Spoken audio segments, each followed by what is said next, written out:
এটাই তো উচিত, কারণ এই যে এগুলোই তো খারাপ লাগে আমাদের দেশে।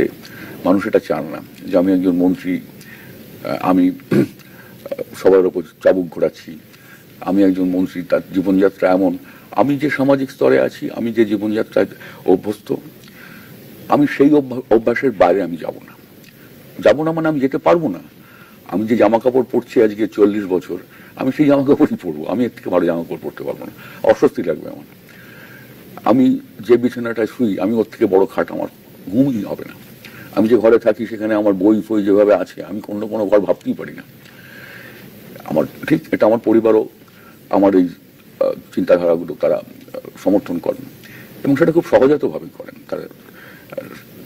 তা নিয়ে কোনো সমস্যা আমার নেই। আমি চাই আমি যা, মানুষ আমাকে সেইভাবেই দেখুন। আমি একটা ফুলিয়ে ফাঁপিয়ে একটা বড় কিছু হবার চেষ্টাও করি না। আমার মূল্যবোধ, অভ্যাস সব মিলিয়ে বলছি, আমি এর পরিবর্তন করতে পারবো না।